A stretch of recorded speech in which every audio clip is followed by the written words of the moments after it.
जाने दो। हाँ, it allows the bacteria to hide from host immune system. Obviously उसका नेचर क्या है, समवॉट वो जिलेटिनस है, transparent gelatinous kind of nature है। तो ये इतना स्टिकी और इतना गमी होता है, और तो फर्स्ट ऑफ ऑल तो एडेजन के लिए तो हेल्प करता ही है, बट वो अपना कंफर्मेशन ऐसे कुछ अंदर चेंज कर लेता है कि अगर कोई साइड से ब्लड वेसल्स में जो WBCs है, अगर वो गुजर रहे हैं साइड से, तो अगर उनको ये दिख भी गया, हाँ, even though they visualize this kind of gummy sticky appearance, then also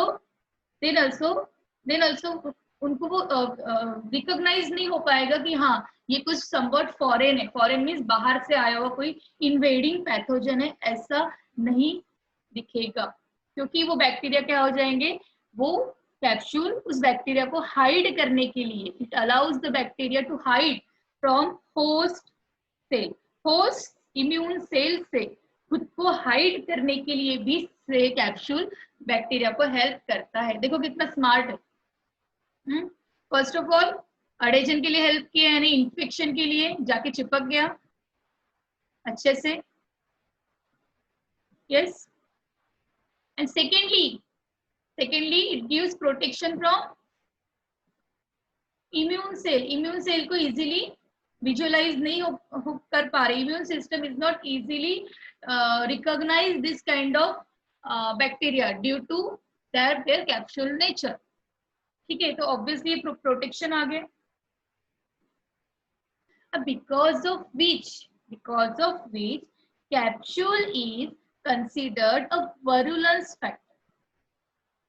इसीलिए हम कैप्सूल को कहते हैं कि कैप्सूल क्या है, कैप्सूल क्या है, बेसिकली बैक्टीरिया की ऐसी आउटर मोस्ट मेम्ब्रेन है कि जिसके वजह से अगर वो ना होती ना, तो हमारे बॉडी में कोई डिजीज कॉज नहीं होता।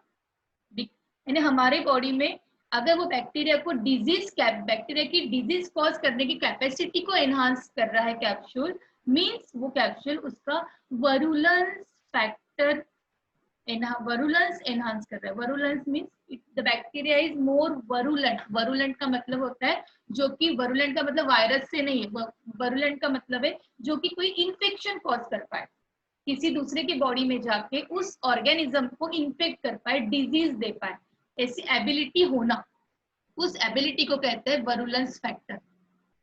ठीक, तो capsule is considered as a virulence factor. Capsule है because of which bacteria enhance their ability to cause disease, because of which bacteria enhance their ability to cause disease.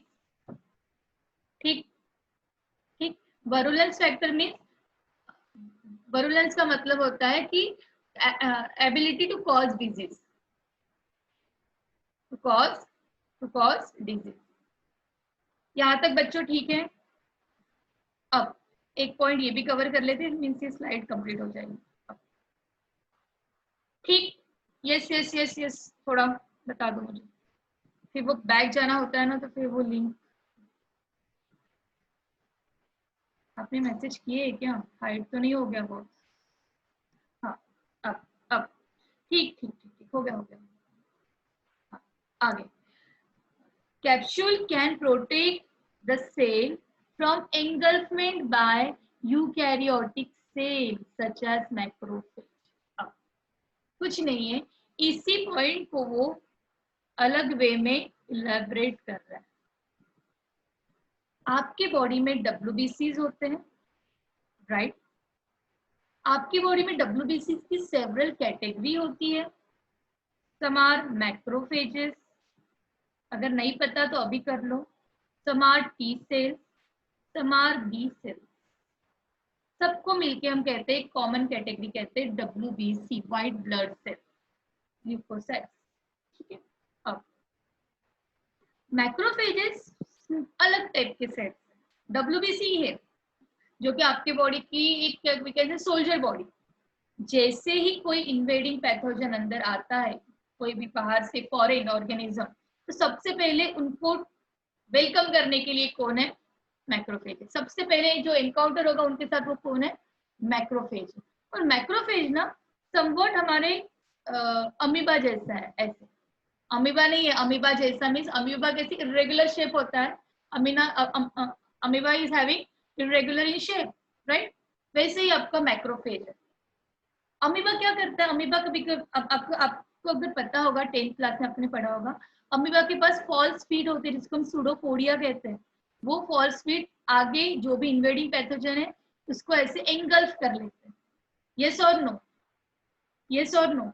ऐसे आगे जाके एंगल्फ कर ले, क्योंकि उनकी जो प्लाज्मा मेम्ब्रेन होती है, प्लाज्मा मेम्ब्रेन फ्लेक्सिबल होती है। प्लाज्मा मेम्ब्रेन क्या होती है? फ्लेक्सिबल होती है, हर बार अपना शेप चेंज करती रहती है, आगे आगे मूव करती है और आगे मूव करके उसको एंगल्फ कर लिया, कैसे दबोच लिया, ठीक है। एंड इस प्रोसेस को कहते हैं फैगोसाइटोसिस, एंगल्फमेंट ऑफ पैथोजन। और फूड को भी इंगल्फ ऐसे ही करता है, एंगल्फमेंट ऑफ फूड, अगर कोई फूड पार्टिकल है उसको भी वैसे इंगल्फ करता है, एंगल्फमेंट ऑफ पैथोजन या बैक्टीरिया। हाँ, फैगोसाइटोसिस उसको कहते हैं, किसको? एंगल्फमेंट। अमीबा के केस में हम फूड की बात करेंगे, क्योंकि अमीबा फैगोसाइटोसिस से एंगल्फ फूड को करता है। अगर हम WBC की बात कर रहे हैं तो व्हाइट ब्लड सेल्स हमारे क्या करते हैं?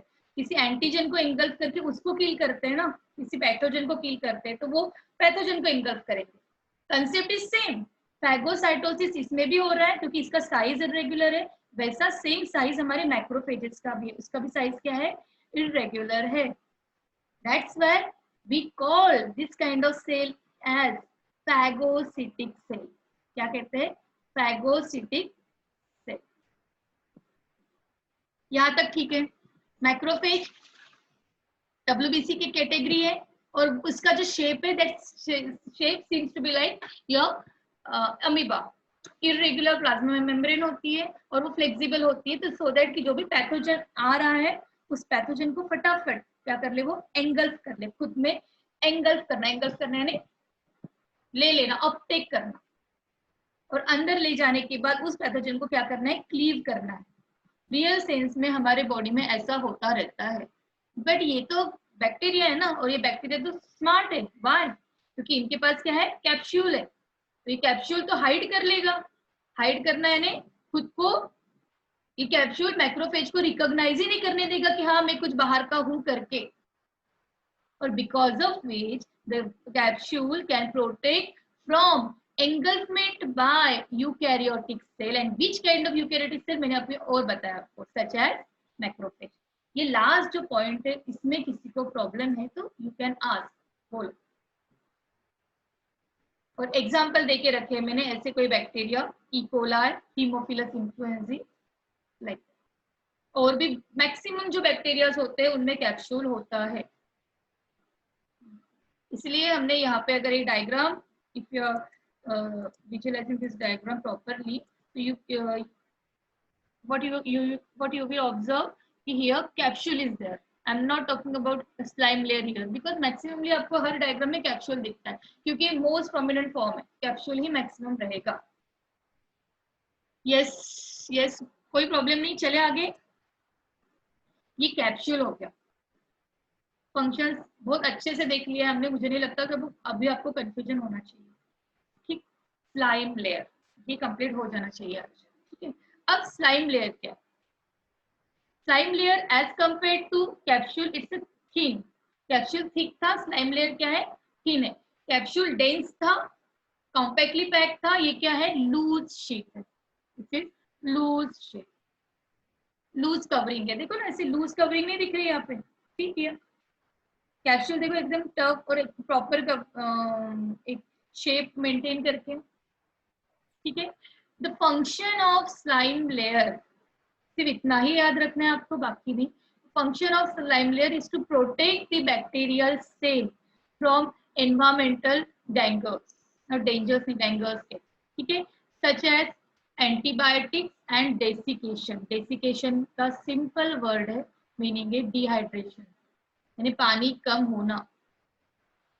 ऐसे कोई बैक्टीरिया बेचारे कि जो बहुत एडवर्स कंडीशन को फेस कर रहे हैं और खुद को चाहते हैं कि वो खुद को बचा ले, तो ऐसे बैक्टीरिया की जो बॉडी बनती है, उस बॉडी में जो ग्लाइकोकैलिक्स आउटर मोस्ट जो लेयर होती है, नेचर को पता है कि इन बैक्टीरिया को क्या, किसकी रिक्वायरमेंट है, तो ये बैक्टीरिया किसी पैथोजन को इन्वेड तो नहीं करेंगे, कहीं पे वो इन्फेक्शन मैक्सिममली कॉज नहीं करेंगे, इतना ज्यादा वरुलेंस पावर इनका इफेक्टिव नहीं है, not so much effective, somewhat is there but not that much.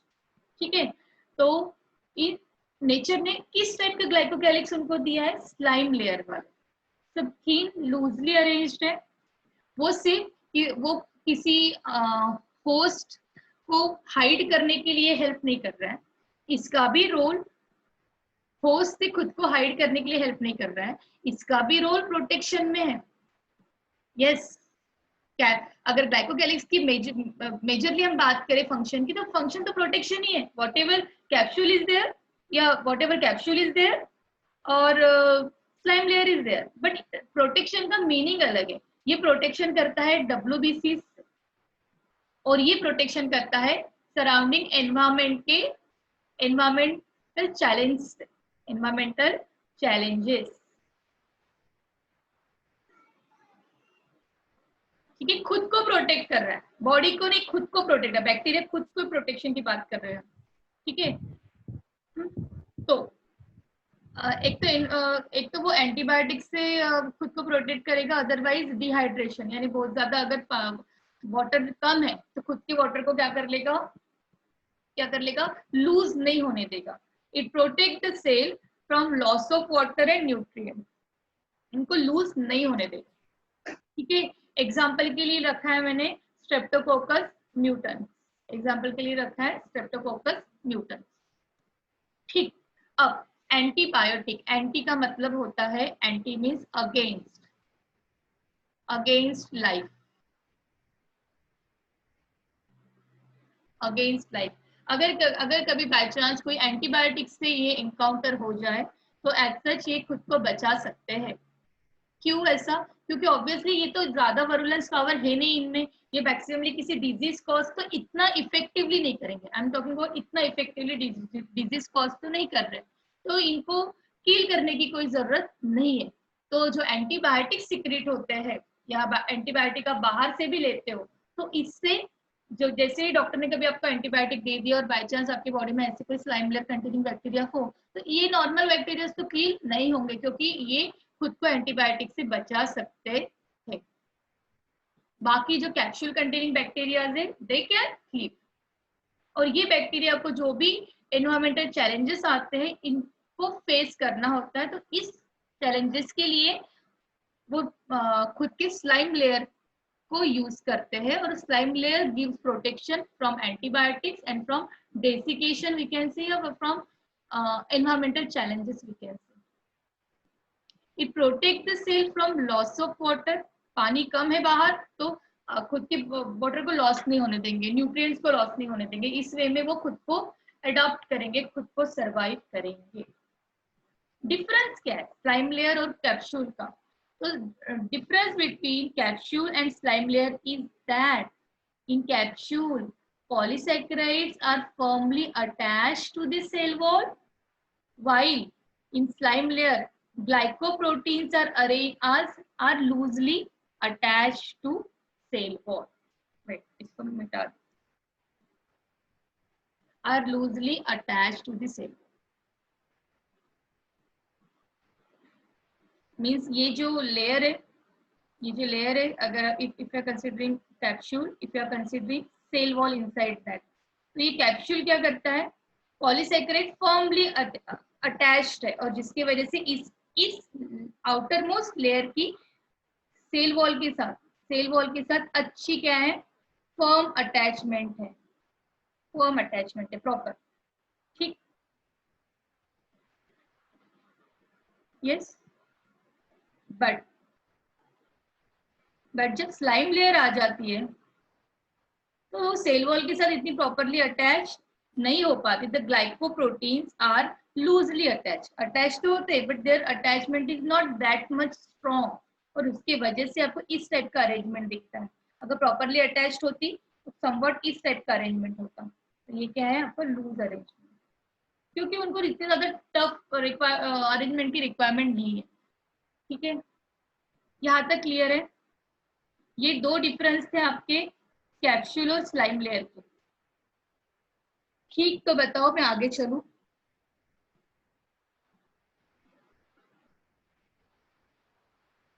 Slime layer का सिंपल फंक्शन है ये भी प्रोटेक्शन, खुद को प्रोटेक्ट करने के लिए। अगर कोई बैक्टीरिया है तो उसकी जो स्लाइम लेयर है उसका फंक्शन प्रोटेक्शन का ही है, बैक्टीरिया को प्रोटेक्ट कर रहा है। बट कभी कभी एनवायरमेंटल जो एनवायरमेंट जिसको वो फेस कर रहे हैं उसको खुद को प्रोटेक्ट कर रहा है। कोई WBC का रोल यहाँ पे आता नहीं है, क्योंकि इन्वेडिंग पैथोजेंस नहीं है, ये पैथोजेंस कुछ डिजीज कॉज नहीं कर रहे।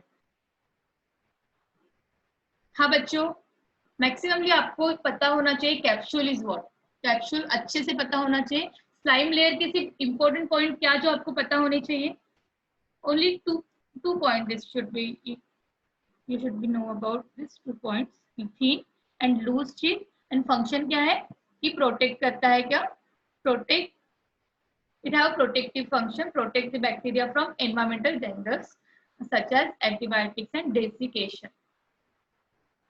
या अगर ये पॉइंट नहीं भी लिखना है तो आप इस पॉइंट के साथ भी जा सकते हो। इट प्रोटेक्ट द सेल, फिर से 10 minute, it protect the cell from loss of water and simple.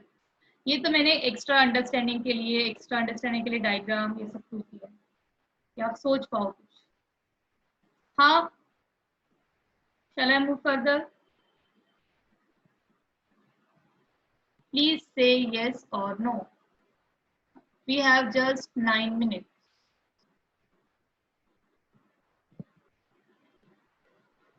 चलो, हमने ग्लाइकोकैलिक्स को अच्छे से कवर किया है। ग्लाइकोकैलिक्स में बच्चों को हर बार क्या कहते हैं कंफ्यूजन होता है एवरी टाइम। आपको अभी कंफ्यूजन नहीं होगा, आई होप सो, ये अभी कंफ्यूजन नहीं होगा। कैप्सूल और स्लाइम लेयर दोनों को मैंने अच्छे से अलग अलग किया। मैक्सिममली कैप्सूल ही होती है, सम केसेस में स्लाइम लेयर कंसेप्ट भी है किसी किसी बैक्टीरिया में।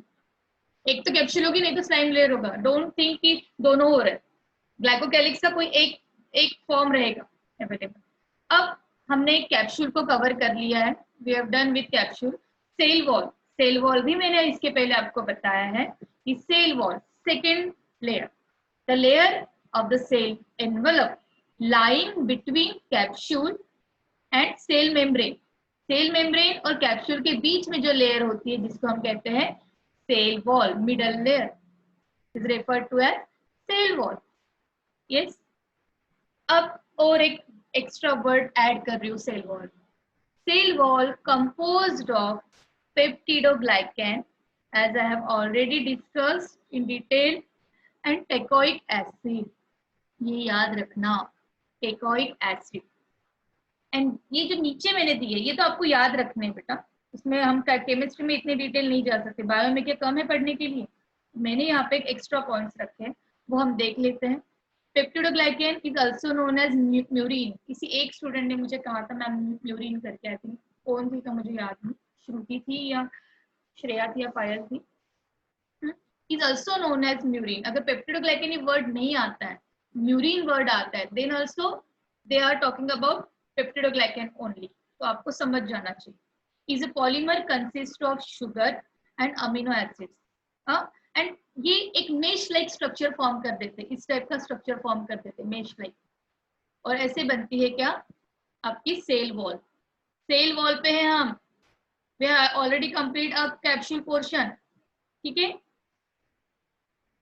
Outside the cell membrane, outside the cell membrane, plasma membrane के बाहर ये वाला, यहाँ पे ऐसे मेश लाइक स्ट्रक्चर फॉर्म होता है, ठीक है। Of most bacteria forming cell wall, जो भी बैक्टीरिया जो सेल वॉल फॉर्म करते हैं उसमें ऐसे मेशवर्क लाइक स्ट्रक्चर होता है, ठीक है। अब शुगर जो इन्वॉल्व है इसमें, इसको याद रखेंगे, NAM and NAG, N acetyl glucosamine and N acetyl muramic acid, दोनों भी शुगर है बट सिंपल शुगर नहीं, ग्लूकोज जैसी। कुछ कुछ फंक्शनल ग्रुप उसमें ऐड हुए हैं और इसलिए हम उसको कहते हैं N acetyl glucosamine N acetyl muramic acid. जब मैंने कभी मेरे स्कूल लाइफ में कभी इसको पढ़ा होगा तो इनिशियली मुझे भी टफ लगे, व्हाट इज नाम यार इतना याद रखो, बट एक हर बार एनकाउंटर आप इस वर्ड को होते रहोगे तो याद रहेगा कि पेप्टिडोग्लाइकेन बनी तो ग्लाइकेन से है पर ग्लूकोज की यूनिट कौन से है? नाम and NAG, NAM and NAG. N acetyl muramic acid, N acetyl glucosamine. ठीक, अब टिकोइक एसिड, ये सब नीट वाले बच्चों के लिए है जिनको एक्स्ट्रा पॉइंट ऐड करने होंगे, तो स्टेट वाले यहाँ तक कन्फाइंड रह सकते हैं। ठीक, teichoic acid is chemically glycerol phosphate. अब जो टिकोइक एसिड जो बना है, ऑब्वियसली एसिड ग्रुप तो होगा, तो एसिड के साथ उसमें ग्लिसरॉल और रिबिटॉल ऐसे सब्सटेंस भी प्रेजेंट है। Teichoic acid is chemically glycerol phosphate. What exactly is ticoic acid? What is the chemical composition of ticoic acid? तो ticoic acid किससे बना है? ग्लिसरॉल फॉस्फेट से और रिबिटॉल फॉस्फेट। और टिकोइक एसिड किसमें एब्सेंट रहता है? ग्राम निगेटिव बैक्टीरिया में वो नहीं होता है। अब आप कहोगे ma'am what is gram negative bacteria? तो that we will see next class, क्योंकि ग्राम निगेटिव के लिए मुझे पूरा ग्राम स्टेनिंग और ये सब कुछ बताना पड़ेगा, क्योंकि आपके टेक्स्ट बुक में अगर आप देखोगे तो आपको सिर्फ दिया है gram staining takes place with the help of gram staining we can measure the several proportion of peptidoglycan. Peptidoglycan किसमें ज्यादा रहेगी, किसमें कम रहेगी, वो हम ग्राम स्टेनिंग के बेसिस पे कह सकते हैं, और उस बेसिस पे हम ग्राम निगेटिव और ग्राम पॉजिटिव बैक्टीरिया की बात करते हैं। सिर्फ इतना आपके टेक्स्ट बुक में लिखा हुआ है। Have you read your text book every day, every time? Read करते हो टेक्स्ट बुक को? मैंने जब देखा है आपकी टेक्स्ट बुक, तो आपकी टेक्स्ट बुक की जो लैंग्वेज है, that language is so simple. अगर आप एनसीईआरटी की टेक्स्ट बुक उठा के देखोगे तो लैंग्वेज इज पूरी, यानी लैंग्वेज थोड़ी difficult as compare to state के टेक्स्ट बुक से। तो स्टेट की टेक्स्ट बुक की लैंग्वेज इज वेरी गुड, यानी मुझे तो एकदम स्ट्रेट पढ़ते जाओ, कुछ नहीं। ठीक, ठीक बच्चों, यहाँ तक?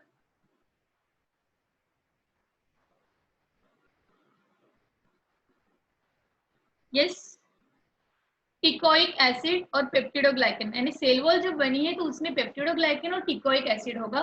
मैं क्या बात कर रही हूँ? I am talking about general sense में बात कर रही हूँ, इन जनरल। अब मैं इसको जब अब डिवाइड करूंगी तो और स्पेसिफिक जाऊंगी, किसी में टिकोइक एसिड नहीं होगा, किसी में टिकोइक एसिड होगा। I am talking about in general sense, right now I am talking in general sense. ठीक है, इन जनरल सेल वॉल जो बनती है वो पेप्टिडोग्लाइकन एंड टिकोइक एसिड से बनती है, बट ये टिकोइक एसिड ग्राम निगेटिव बैक्टीरिया में एब्सेंट होते हैं। हम आगे चले, नाम नाग याद करना होगा, बायो के इंपॉर्टेंट जो मेमोराइजिंग फैक्ट्स है उसमें है। ऐसे तो बहुत कुछ याद करना है। एनिमल किंगडम को तो हमने अभी टच भी नहीं किया है, एनिमल किंगडम नहीं, एनिमल फिजियोलॉजी, ह्यूमन फिजियोलॉजी, बहुत कुछ उसमें याद करना है। फंक्शंस ऑफ सेल वॉल फटाफट देख लेते हैं, ये लास्ट स्लाइड थी जहां तक मुझे आज कवर करना था। चलो मेरा टॉपिक यानी टारगेट कंप्लीट हो जाएगा। ये सब कुछ हमने पढ़ा है, देखो लास्ट है, थोड़ी देर तक वेट करो, हो जाएगा। यानी इसके बाद आपको अगर कहीं जाना हो तो चले जाना। बहुत बच्चे ना बोर होते हैं थोड़ी देर में। Bacterial cell wall provide structural integrity. Structural integrity means मैंने कहा था एक फर्मनेस प्रोवाइड करने का कंसेप्ट। फर्मनेस प्रोवाइड करने का जो भी आपका क्या है एक फंक्शन है, वो आप सेल वॉल के लिए संभाल के रखो। तो firmness, structural integrity, structure shape देने का काम सेल वॉल करता है। Peptidoglycan is responsible for providing rigidity, firmness, toughness to the bacterial cell wall. क्योंकि आपने कैप्सूल को देखा तो कैप्सूल क्या है? जिलेटिनस है, वो रिजिड नहीं था, जिलेटिनस था। वो एक फर्मनेस देता है, मींस वो टफनेस नहीं देता, वो एक शेप मेंटेन करने के लिए थोड़ी सी समवॉट अपना कंट्रीब्यूशन देता है, but major contribution is what? Is of cell wall. And for determination of cell shape, cell को पर्टिकुलर शेप देना। All the bacterial cell wall contain peptidoglycan, सब में पेप्टिडोग्लाइकन होता है एक्सेप्ट योर माइकोप्लाज्म, जिसमें कि पेप्टिडोग्लाइकन नहीं है, उसमें सेल वॉल ही नहीं है, सिर्फ सेल मेम्ब्रेन। पेप्टिडोग्लाइकन का कंपोजिशन डिफरेंट होता है बैक्टीरिया टू बैक्टीरिया, जो कि हम नेक्स्ट क्लास में देखेंगे। Based on this composition bacteria divided into two types, gram positive and gram negative. और उनको अगर हमें आइडेंटिफाई करना है कौन से ग्राम पॉजिटिव है, कौन से ग्राम निगेटिव है, तो हम जाएंगे ग्राम स्टेनिंग मेथड के साथ। ये सब कुछ हमारा नेक्स्ट क्लास का टारगेट है। अब बताओ, अब तक कोई प्रॉब्लम? ये तो कल भी कर लिया था आपने क्वेश्चन, ये तो इसके पहले हो गया है, ये भी हो गया है, ये मुझे नेक्स्ट क्लास का टारगेट है, हो जाएगा। यानी I need 2 classes to complete. 2 classes चाहिए मुझे प्रोकैरियोट को कंप्लीट करने के लिए। एक ग्राम स्टेनिंग के लिए चाहिए और एक चाहिए मुझे फ्लैजेला के लिए। Cell membrane and plasma membrane है क्या? हाँ बेटा, सेल मेम्ब्रेन को या प्लाज्मा मेम्ब्रेन को एक ही बात है। सेल मेम्ब्रेन प्लाज्मा मेम्ब्रेन एक ही है। ये तो मैंने फर्स्ट इनिशियल क्लास में बताया था। Less than 1 minute, any problem? और किसी को? कभी भी मीटिंग क्लोज हो सकती है, तो होपफुली मैं ये सोच रही हूँ कि वेडनेसडे को आपका एक एक्स्ट्रा क्लास अरेंज करूँ। वेडनेसडे को एक्स्ट्रा क्लास अरेंज करूँ। किसी को कोई प्रॉब्लम है उस क्लास के लिए तो आप मुझे बाद में व्हाट्सएप के लिए बता देना। मैं सोच रही हूँ वेडनेसडे को, क्योंकि मैं ये सोच रही हूँ कि नेक्स्ट वीक से हम यूकैरियोट की तरफ जाए, प्रोकैरियोटिक हम खत्म कर ले इस वीक के बीच।